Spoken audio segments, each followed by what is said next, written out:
Now, this is an awkward presentation. I've submitted it to various conferences, so one day it may turn into a real talk, but for you fine people today, you get the half-baked version. I haven't even worked out what I want to call it yet. I thought about no CSS, which is like, it's mysterious, especially so since this is a CSS meetup. It's like, why would you talk about not CSS? It's like, that's odd. Next title, I thought maybe decoupled CSS, and so was CSS even in a relationship? So should we send a card? How not to write CSS? CSS in JS, right, okay. How to not write CSS, which is kind of closer, but is that just Bootstrap, or I don't really quite know. One of these one day will end up as a title. It'll probably end up getting written somewhere as 10 ways to improve your CSS or something, because you need a number, otherwise it's not clickbaity enough. That's why 10 bootstraps to improve your ways. Now, this is actually about architecture, and it really is. The guy we were talking about before is switching careers from architecture to code, and he's along here to learn about CSS. And here we are talking about architecture, so this is not funny at all. I'm so sorry. The whole purpose about what I'm talking about tonight is basically theming. If you write components and you need to theme them, it gets difficult. And I thought about basic architecture diagrams like this. So if you want a door somewhere, like you'll put a door on there and say, I just need a door. Like, can anyone tell me what material this is made of? Do you know what color it is? Black. It opens that way. That's it. And realistically, for a component library, why can't we build things like this? We know what it does. It captures the behavior of a door. It swings. This one's a double door, so it's got certain attributes. The actual implementation of it is up to you. But it doesn't comply though. Well, yeah. I mean, you this will burn everyone. So now onto actual code. Now I need to switch back. Hang on. See how well rehearsed this is? Absolutely polished. Yeah. Yeah, sure. Actually find a browser. There's a browser. That's the wrong browser. There's a browser. That's the right browser. So what does this look like in practice? The whole idea is to strip back the components so there is no theme implementation in there as much as possible. So something like a card. It's a card. Like, wow. A button. This has got some samples of how you might style them, but they're just samples only. In the code, you have to provide your own colors in there. It'll give you the architecture that you can drop your CSS onto. And I should jump to, where is that one? That is buttons. I cannot find buttons. So the code for button is not much. It does a basic reset. It sets the cursor to what we want it to be by default. This is a button base. It's also used for anchors because sometimes you want an anchor to look buttony. So it includes the things in there that you need for that. Beyond that, it's got some includes, and the rest is for you to actually implement. So it gives you the styles to work off. There's the namespaced RSP button. Primary, secondary, and the default one, so you can style it from there, but there's nothing else in there. There is no other CSS code. It's up to you as the theme implementation to now take that and turn it into something proper. And the reason for doing this is that if you style it to look right, or your own brand to start with, you have one set of code which you now need to overwrite to turn into something else. And even writing this is really tricky because when I've written these components, I've had to think backwards from how I want it to be. But the result is that a lot of accessibility things are basically baked in. Behavioral things are already there, so I don't have to think about them anymore. I've got so many browsers open, I don't know which one's which. So we get a more complex component like an accordion, for example. So this is completely unstyled, but it does have some styling on it, and it has behavior. So there's no animation because I haven't coded the animation in there, but that's up to you to work out as the implementer. It is fully accessible, so I can tab through and use this correctly as per a normal like ARIA accessible accordion. So it's there. All I need to do to implement this is drop some colors in, change a border here and there, and I'm done. And then for that particular theme, I don't need to think anymore. We talked about weird HTML things before, like the range. The range is actually, there's a lot of code in there, but to implement the range, you don't need very much at all. So there's a ton of stuff in here. It's nasty. Don't, never. Still my code. Just ask me, you can have it. But the implementation, if I jump into my, where are we, spare parts. This is a range. So this is the implementation of the range. I can set things like the widths, various parameters. Most of these I can copy from the default if I should want them that way. A few colors that go in there. And a few other things, depends on exactly how you want it to work. There is some weird CSS magic that happens. But for the most part, you don't have to think about how that's actually going to work. Too many browsers. So my final version, even though this doesn't look like much, I can grab that and not have to think about how to implement a range. So instead of starting with basic HTML, you're moving a step ahead to something that means something.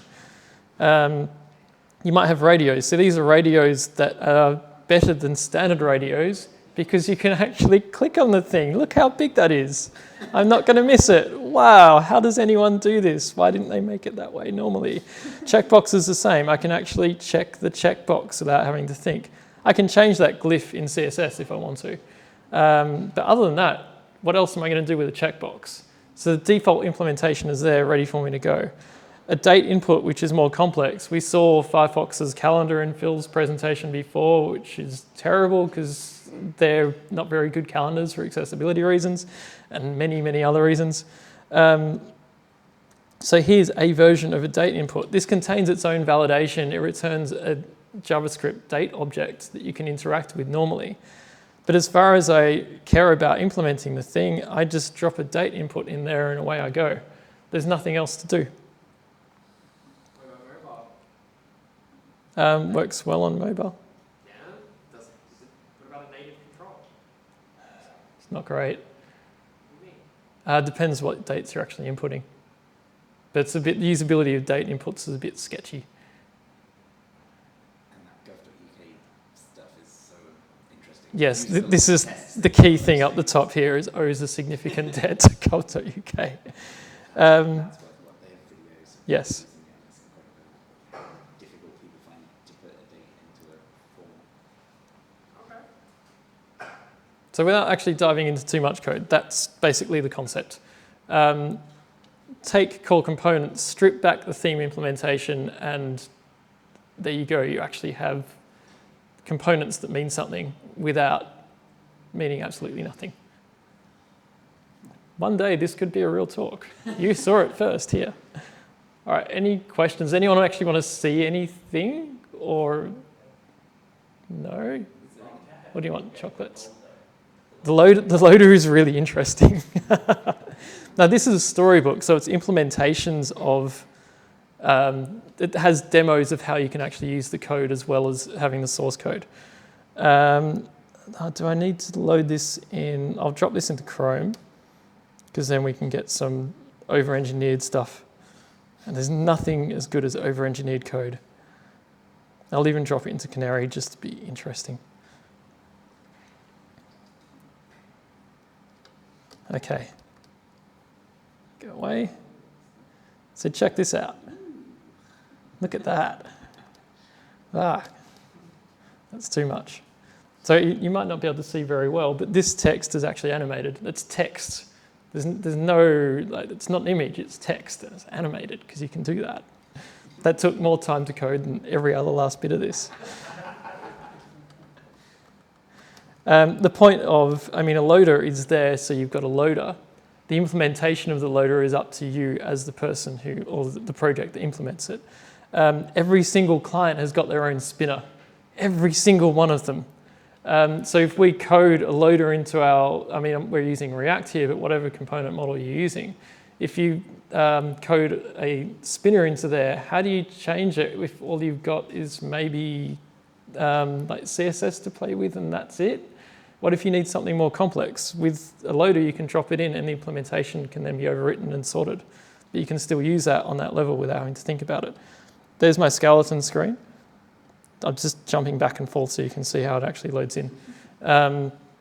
Again, absolutely unique to the particular circumstance that it lives in, but yeah, for normal people, that's fine.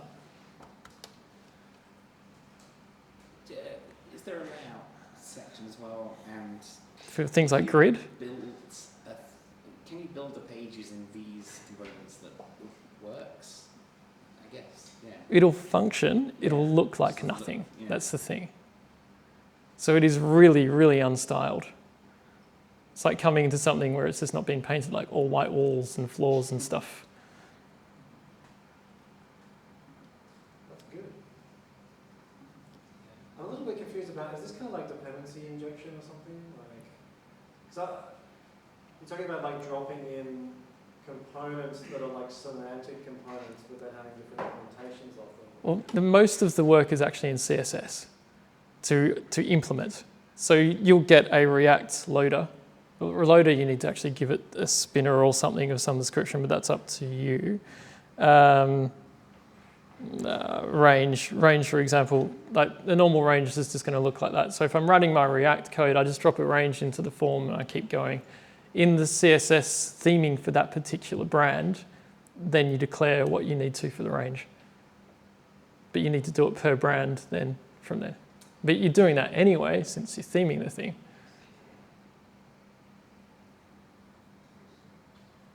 It's kind of like what CSS was originally intended for? Yes. But yeah. Except when we got into component models, we said, like, let's make a perfect button that does everything. But the perfect button that does everything is like, oh, it has to have rounded corners at 3 pixels. It has to have this slight gradient on it. And the hover state is this. And it's like, well, no. What you actually want is a button that has a hover state, that has these things, but that's up to you to work out what the rest is going to be. Otherwise, you end up, and it's very much like Bootstrap, where everything's defined from scratch, and you need to spend a lot of time overriding it. Hopefully, my classes and everything else make enough sense that people can pick it up quickly and use it. In practice, working in a team whose CSS is not necessarily the best, this seems to have worked. They seem to understand it pretty well. And usually that's the problem, where like, you'll get 3 people who know, maybe 1 person who knows how to write CSS, and no one else does. So you take away the hard bits and let the easier bits, like the colors, exist somewhere else. This is like a next level of normalized CSS. Yes. With your own custom. Yes. Yeah. Like you could wrap this up in, say, web components, are they the things? Yeah. So you could create your own shadow DOM and encapsulate all this stuff if you wanted to. But it's intentionally not, because then, yeah. But in essence, it's not much from that. This is meant to be a black box that you don't even know what goes on in here because you shouldn't know. I don't want to know what dark magic is involved in an accordion. Why does the tabbing skip that one? Actually, there's worse, is that the tabs are terrible. Getting tabs to work for accessibility is really tough. Don't. But do. Yeah.